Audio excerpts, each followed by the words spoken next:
Welcome back to Peek into COS. Today, I'm joined by Carrie Supino, Community Engagement Manager at the Palmer Land Conservancy. Welcome to the show, Carrie. Thank you so much, Doug. I'm super excited to be here. It's really nice. I think we're going to have fun today in a little different topic because before we kind of get into all this, let's talk and let our listeners know, what is the Palmer Land Conservancy? Yeah, so Palmer Land Conservancy has been around since 1977. We've gone by a couple different names. We used to be Palmer Land Trust, Right. recently rebranded to Palmer Land Conservancy.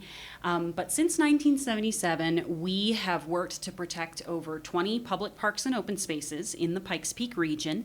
We have conserved over 138,000 acres of land and worked with numerous different public and private landowners to protect everything from critical irrigated farms, ranch lands, public parks and open spaces, wildlife habitat and refuge, all those wonderful things. So conservancy is another word for like saving? Yes. Would that be? Yeah. So the three kind of key words that I usually give to describe what it is we do as a land conservancy are legal, perpetual, and reciprocal. Okay. So our work is legal in that we use legal tools like conservation easements to ensure that the land is protected, land and water. It's perpetual because those agreements or easements are tied to the land. Right. So when a piece of property is conserved or protected, it passes from one landowner to the next, regardless of sales or passing on. So that way it's perpetually protected and changes are rarely made. Okay. And then the reciprocal piece is that all of our agreements are voluntary. Landowners are coming to us asking to conserve or save and protect their land, and it's always about mutual benefit. There's actually a statistic from a recent study that every dollar of conservation, every dollar put towards conservation returns about $39 to $41 of public benefit. Wow. So there's a lot of mutual benefit and reciprocity to our work. I love that. That's great. And for those who are listening to that accent, that has a little Chicago to it. It does indeed. Yep, yeah. So that's where I'm originally from. Grew up in Chicago, Cubs fan. Definitely a Cubs Definitely fan. Cubs Fly fan. the W. Okay, Yep. fly the W. And what brought you to Colorado Springs? Yeah, so I grew up about a mile from Wrigley Field, so like you said, definite Cubs fan. But in that space, there wasn't much access to traditional nature. If you've ever been to Chicago, you've probably There's noticed a lake that. over there, but but that's about it. Yeah. So not a whole lot of access to natural spaces, but I've always been a kid that was drawn to the outdoors. And however, the closest thing I had to nature was right down the street from my high school was our city's zoo, which Lincoln is Park? Lincoln Park Lincoln Zoo. Park Zoo. Yep, which is it's one of the only free zoos in the country. So I spent a ton of time there as a kid, with it being one of my only places I could go to Yeah. feel connected to nature. And it kind of led me down the path of a career in zoo conservation biology, which Wow. is So did you study that in school? I did Where'd indeed. you go? I went study to Plymouth University for my master's Okay. in zoo conservation biology. That was actually in England. Wow. And so when I finished that, was looking for a place to settle, had always heard about the wonderful things that Colorado brought to the table in terms of outdoor culture, recreation. So I moved here sight unseen for a job at Cheyenne Mountain Zoo in 2017. Had never been here before. Wow. But showed up and immediately fell in love with it. Wow. It's just such a wonderful place, and you're so close to everything I wanted to be close to. Yeah. All right, so here's a little curveball for you that I want you to help us with. Sure. There will probably be people listening to this podcast who either have kids that are thinking that they'd like to study zoology or I mean, so many people are drawn to the animals and all that. What advice would you give to a young person who is thinking about a career like you've got? Yeah, I would say there is no time like the present, no matter how young you are, to start investigating what it is you might like to do.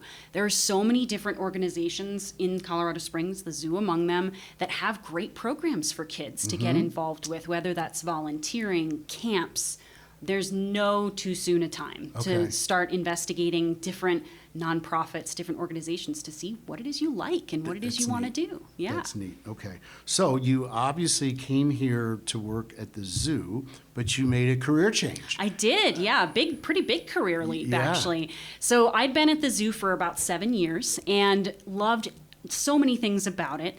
However, the longer I lived here in the Springs, the longer I began to realize and feel really connected with the land and the places I was spending time in every weekend, every evening and afternoon that I had the chance. And especially after the pandemic, started to realize how critical it was to ensure that those places were protected. So I started doing some volunteer work with local organizations like Leave No Trace, which is based in Boulder, Colorado, and Colorado 14ers Initiative, which protects the highest mountains in our state. And that was sort of my first in with the conservation world, and I just fell in love with it. And so in 2024, I made the jump and started working for Palmer Land Conservancy. And it's been such a good transition. I feel so connected to the work that I'm doing, which is really boots on the ground, right in my own backyard.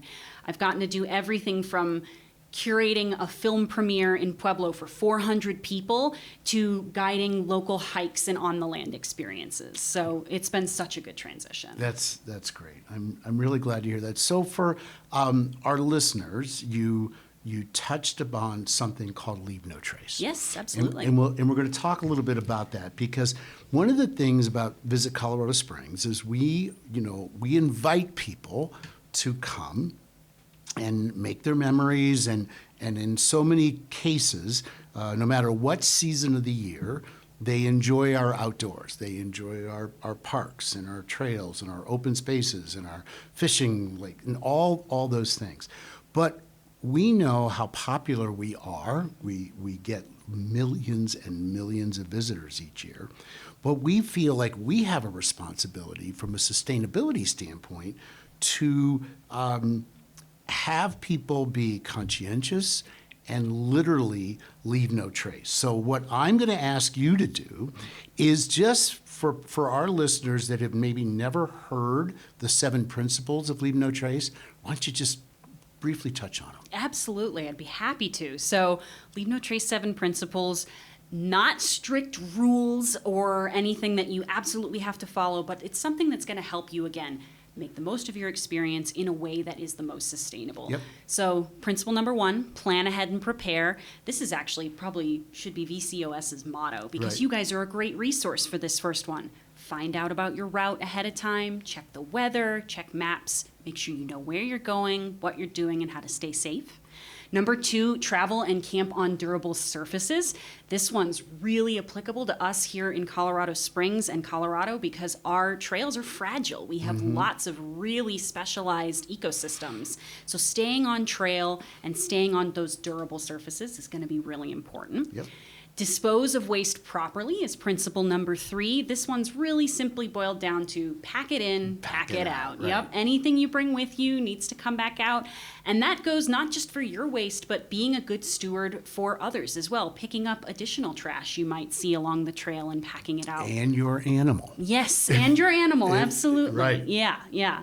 So that's a great one for principle 3. Principle number 4 is leave what you find. This one could be summed up to basically take only pictures and leave only footprints. We want to make sure that we're leaving behind any organisms, artifacts for everyone else to enjoy so that they stay intact. Number 5 is minimize campfire impacts. This one's also really critically important for us in Colorado, as we are really prone to wildfire risk with how dry it is here. So doing things like always drowning any campfires that you may have so that they're cool to the touch, making sure that you're being aware of other fire risks like parking a hot engined car over dry grass, Yep. putting out any and all fireworks or other entertainment you might be enjoying. Those are all things that are going to be great for Principle 5. Principle 6 is respect wildlife. This is just keeping your distance from animals and making sure they're keeping their distance from you as well. Giving them their space, making sure that you're admiring them from afar and not feeding them, because that can get them adapted to a human diet, which we don't want. And number 7 is be considerate of others. This is just enjoying the space that you are sharing with others, making sure they're able to enjoy it as well, making sure that you're being friendly, yielding when necessary to oncoming traffic, making sure that if you're enjoying music, you're enjoying it through headphones rather than something that plays externally, and just sharing the trail and sharing good vibes. That's essentially all That's the 7 great. principles in a nutshell. That's great. You did it beautifully. Yeah. Well done.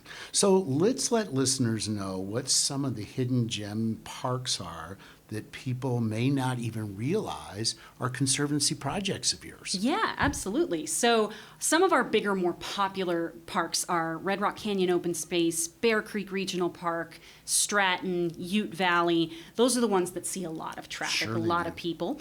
I can give you a quick overview of some of the best ones to visit from kind of north to south. Okay. So in the north, one of our newer open spaces that actually just opened to the public in 2022 is Santa Fe Open Space, and that's in Palmer Lake. Okay. And it's a smaller open space. It's about 65 acres, but it's a really good one to make a day of. If you park at Palmer Lake Regional Recreation Area, check out the water, maybe rent a paddleboard or a kayak, and then hike down the new Santa Fe Regional Trail to the open space.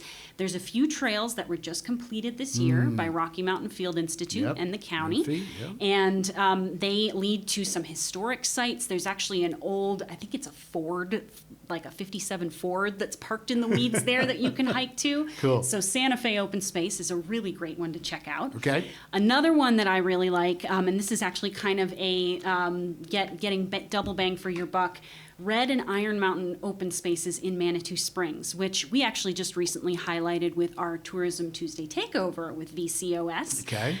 So these 2 open spaces are a really great option in Manitou, especially if you're looking to do something as an alternative to more popular hikes like the Okay. incline. Sure. They give a great view of the entire town. You can see Garden of the Gods and all the way out to the Eastern Plains.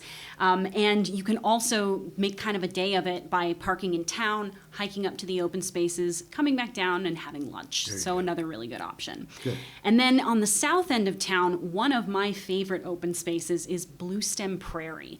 And it's also one of the pinnacle examples of why conservation for our region is so important. Okay. It's out on the Eastern Plains, beautiful shortgrass prairie habitat, and all around you will see development kind of slowly encroaching. Like Banning Lewis? Yes. Yeah, Yep. sure. Yeah. So, and yet this 650 acre property is just so pivotal as a place that wildlife has a safe refuge and habitat.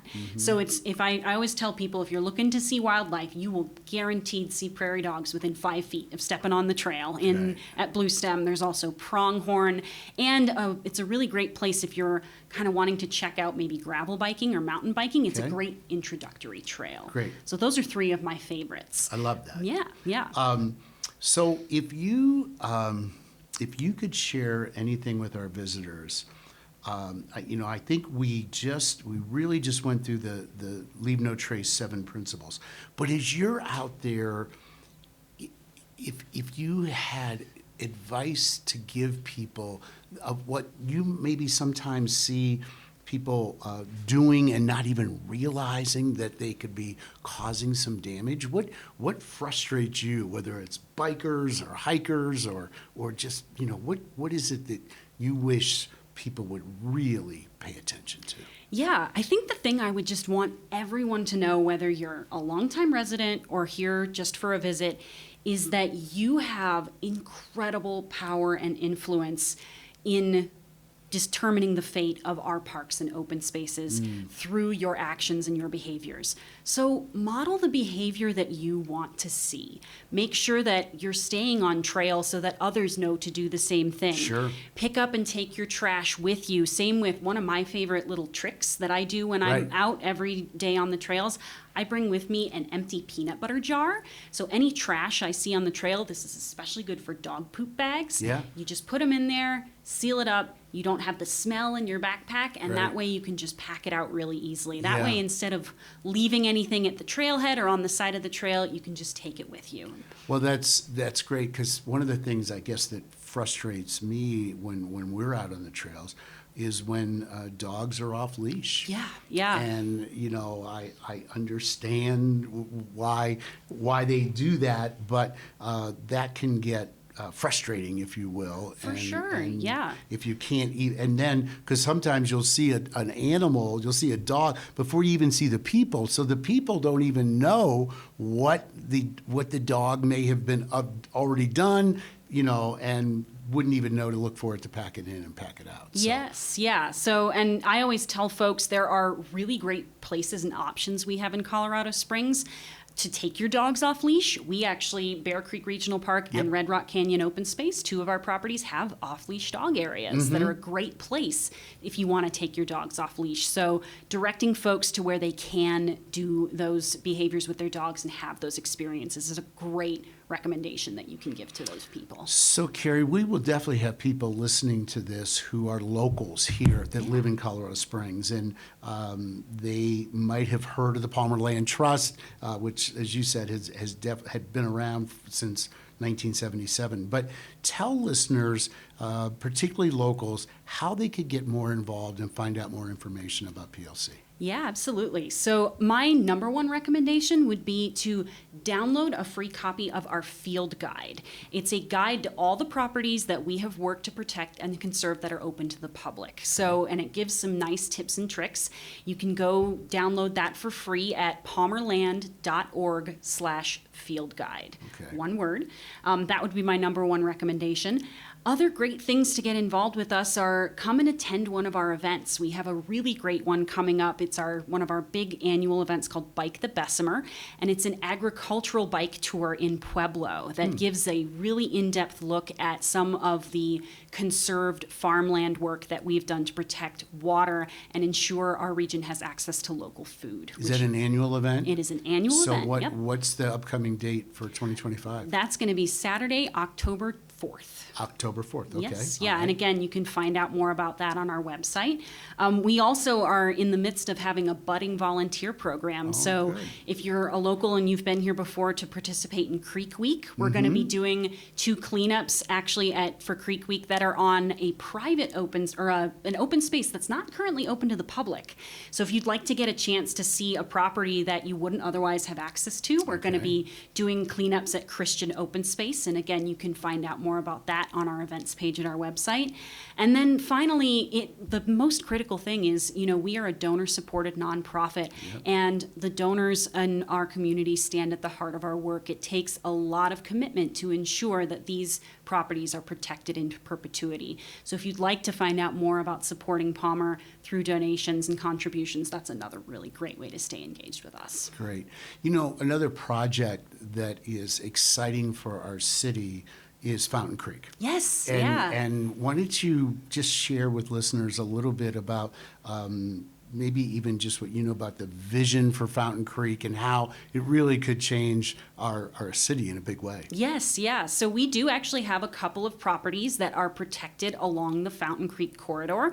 Sinton Pond and the Tudor Trail and Greenway open space are both sort of along that corridor. And we're always looking and working with other and additional landowners to try and increase the amount of conserved properties along Fountain Creek, which will really preserve the stability of it as a watershed resource for our region. That's great. Yeah. Yeah, I think it could change our entire front yard, if you will, and coming into Colorado Springs. Okay, well, let me just take a little bit of a break and talk about the fact that Visit Colorado Springs recently launched a new neighborhoods and areas hub, highlighting 25 unique communities across the Pikes Peak region. In addition to well-known spots like Old Colorado City and Manitou Springs, the hub also features lesser-known areas like Security Widefield, Nob Hill, and Green Mountain Falls. So whether you're local to the Springs or visiting, you're guaranteed to learn something new about what the region has to offer. Check it out at visitcos.com/areas. And I always think that so many times people who travel want to see it, a community like the locals do. They want to know, where do you go for coffee? And Yeah. where's your favorite spots to go? And we've really worked hard in this new project to let people see all the things there are to do in Colorado Springs through neighborhoods, and we're excited about that. Okay, so here's where we're going to have some fun. I always ask 3 questions to all of our guests. And the first one is, in 3 words, how would you describe Colorado Springs? Ooh, that's such a good question, Doug. Let's see. I would say nature is one of Okay, them. We sure. have such close access to it. It's right in our backyard. Connected. Nature, Yep. connected, yeah. The Connected. trails and yes. Mm-hmm. And the people. And then diverse. We are such a diverse city of backgrounds of people, whether you're in the military, whether you're, just moving to one of the professional organizations in the tech industry. There is no shortage of diversity in Colorado Springs. And this is coming from a Chicagoan, Yeah, which yeah. I just think that's great that you recognize, that, the diversity. We moved here from the Virginia, Washington, D.C. area, and it took us a little while to appreciate the diversity of people here. But I'm glad that you said that. Absolutely. All right, so this last question, this one will make you think, because we probably haven't had a guest like you who has so many little hidden gems. Okay, so here's what I want to know. What is your favorite hidden gem in the Pikes Peak region? Yeah. The first one that immediately comes to mind for me, tiny little piece of property, little hidden oasis in our city called Mesa Valley Wildlife Reserve. And I guarantee you've never heard of it. Mesa Valley Wildlife, okay. Yep, yeah. So it is about 22-acre property that's right off the Palmer Mesa Trail at the Okay. south end. And the unique thing about it, it's one of Palmer's 2 fee-owned properties, which means we own it outright. Okay. And so we're the ones who get to do the management and the decision-making. And it is such a little urban oasis for wildlife, for people to go and really appreciate what it is to live so close to the mountains, so close to the wildlife-urban interface. Is there a fee? No. No, so it's no. free. Totally free. It's just to most folks, it would appear to be just a neighborhood park. Yeah. And we're actually we're going to have a community open house at Mesa Valley Wildlife Reserve on October 15th, if you Okay. would like to come and check out that property. That's great. Okay. Do you still have anything left on your bucket list? What have you not done? Doug, I've gotten to 43 of the 14ers, and Okay. eventually one day I'd like to hopefully get them all checked off the list. That's probably one of the bigger things. Yeah, I could see that. That's spoken as a Coloradan here, 8 years, but Yep. that's great, Carrie, that you've done that. So, okay, let's to wrap it. I'll have you put a bow on it for us and just remind listeners why it's important and how the Palmer Land Conservancy is really planning for the future, for future generations. Yeah, absolutely. So again, it just comes back to that perpetual part of our work. We are growing continuously in Colorado Springs. There's no stopping it. People want to come here and see and be connected with the mountains and the beautiful outdoor recreation opportunities. But we need to ensure that those spaces are going to be here for generations to come. And Yeah. that is what our work is all about, is making sure that we have continued access to conserved and protected lands. And so supporting organizations that do that work and getting involved with it yourself is going to be the best way to ensure that that access stays perpetual. And that website address again, Palmerland.org. palmerland.org. Great. Well, Carrie, thank you. I think you probably opened the eyes for not only residents, but for visitors to know not only some great off the beaten path places, but also how to preserve them through our Leave No Trace principles. So thanks for joining us. Thank you so much for having me, Doug. Yeah.